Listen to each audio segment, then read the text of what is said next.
Eu sou Karine, do canal O Corpo é Mente, e hoje estou aqui para fazer esse vídeo para vocês falando sobre fisiognomonia. O que danado é fisiognomonia? Então, vamos lá. Inicialmente, quando a gente abre o Google, a primeira coisa que aparece é: podemos dizer que fisiognomonia é a arte de conhecer o caráter do indivíduo através de suas feições.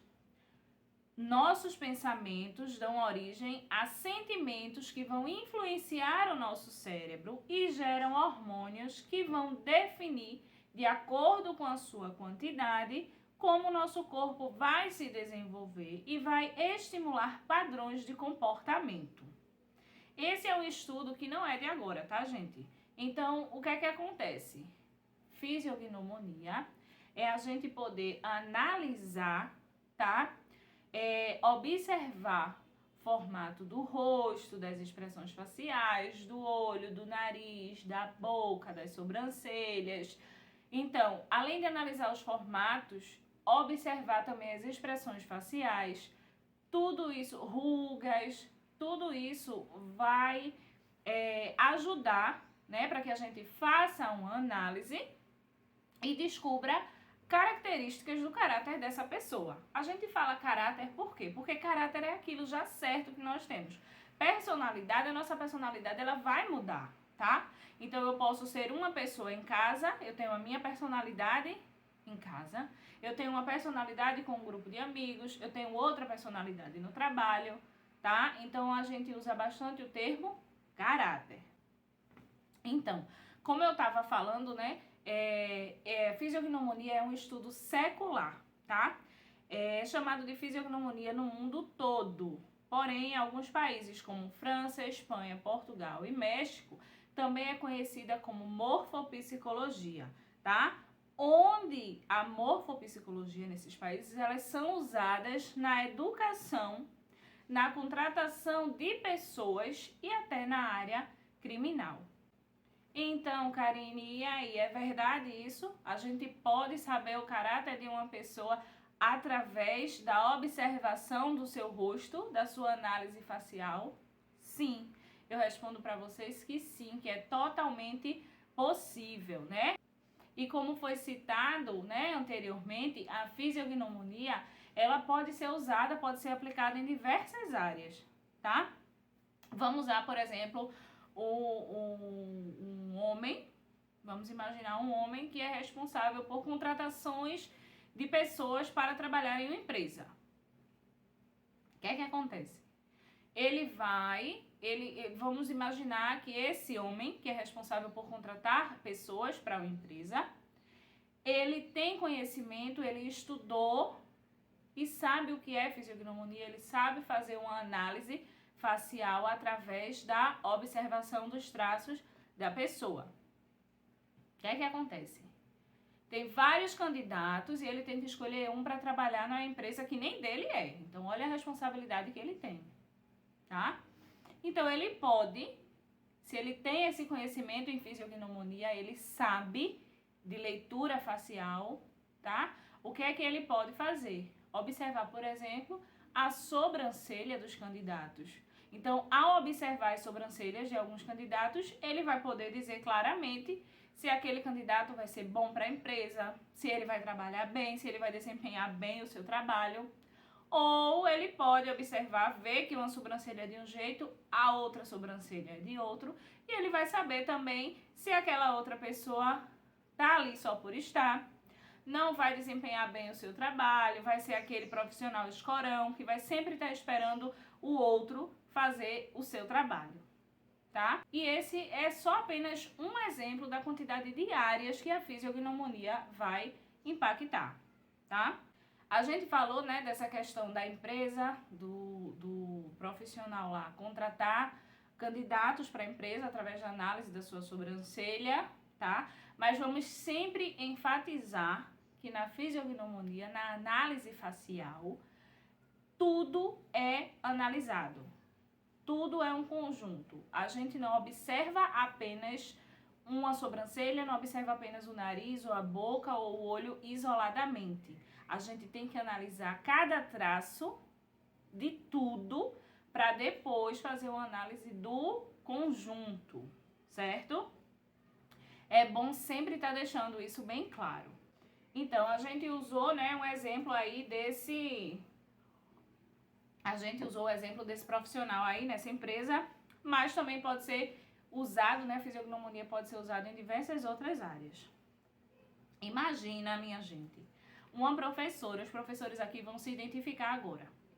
Imagina uma professora que tem aquele aluno, sabe aquele aluno que é virado na sala de aula, que não para, que perturba, que não presta atenção e ainda consegue fazer com que os outros tirem a atenção da aula e dê atenção a ele, ao que ele está perturbando, ao que ele está fazendo.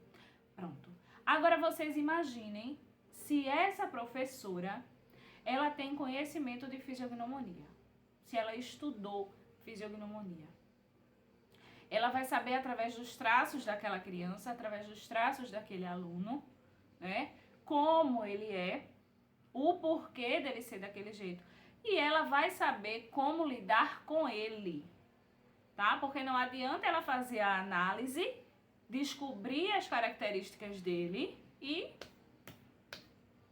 tipo, ela vai se ajudar, vai ajudar os outros e vai ajudar até aquela criança, porque ela vai saber como lidar com ele através da análise que ela fez. E tudo vai melhorar, né? Vai melhorar para ela na sala de aula, vai melhorar na vida da criança, vai melhorar para os coleguinhas que vão conseguir prestar atenção sem ter aquele perturbador chamando a atenção, tá? Agora pensem comigo. Imagina um psicólogo, um terapeuta, que ele sempre vai precisar fazer o quê? Ele vai precisar fazer sempre uma anamnese quando chega um paciente novo. Uma coisa que a gente gosta de dizer é que a fisiognomonia é a melhor anamnese que existe. Imagina o tempo lá que você, terapeuta, que você, psicólogo, passa fazendo a anamnese do seu paciente. Imagine você com um estudo em fisiognomonia. Você craque lá em leitura facial, em leitura corporal, que também vai ser um assunto de outro vídeo. Você vai ganhar bastante tempo, porque quando o seu paciente entrar pela porta do seu consultório, ao olhar para ele, analisar, você já vai ter absorvido bastante da característica daquele seu paciente. Então, só de olhar, né, de analisar, de fazer a análise dele, sobrancelha, olhos, nariz, boca, e juntar tudo num conjunto, você já vai ter as características daquele seu paciente, tá? E assim, a gente tá sempre falando numa área, né, de profissional. Falamos de empresa, falamos de escola, né, a professora em sala de aula, nós falamos de psicólogos, de terapeutas, né, que como eu já disse, a fisiognomonia vai ser sempre a melhor anamnese que existe, tá? Agora vocês imaginam, eu tenho um amigo ou uma amiga que nunca se dá bem com um namorado ou com uma namorada. Eu tenho um amigo que nunca arrumou uma namorada que preste, tem dedo podre pra namorada. Tá. Agora, se esse teu amigo, ele tivesse conhecimento em fisiognomonia, se ele soubesse fazer uma leitura, uma análise facial da pessoa, ele poderia ver, né? Claro que ele não vai sair por aí julgando todo mundo, né? Que a gente não pode fazer isso, porque primeiro a gente tem que olhar pra gente. Mas imagina ele poder saber quem através da análise facial, quem tem tendência a atrair e quem tem tendência a ser fiel. Então, tudo isso é possível com a fisiognomonia. Então, pessoal, como eu já falei, vou repetir, tá? É de extrema importância ressaltar que ao fazermos uma análise facial, devemos analisar cada parte do rosto e só depois unir tudo como um todo, tá? Mas cada parte deve ser analisada separadamente. Então, né, assim, com esse vídeo a gente teve uma ideia de como a fisiognomonia é importante em diversas áreas profissionais e até da vida da gente, né? Como vai fazer a diferença ter esse conhecimento. Pessoal, nós temos uma página no Instagram, tá certo? @o corpo é mente. O L não tem o acento, tá? Agudo, então @o corpo é mente, tudo junto. E vamos estar fazendo um sorteio no dia 24 de julho, tá? O próximo domingo. Vamos estar fazendo um sorteio de 5 pessoas para ganhar uma leitura facial, tá? Então, você tem que seguir o nosso Instagram, tem que curtir a foto lá, que já está lá, tá bom? Curtir a foto do nosso sorteio e compartilhar no seu story. Se você for um dos sorteados, vamos entrar em contato com você e vamos ver o melhor dia que você possa entrar numa live com a gente para que possamos fazer a sua análise, certo? Então, pessoal, é isso, né? O nosso vídeo hoje termina por aqui. Essa semana ainda estaremos postando mais vídeos, tá bom?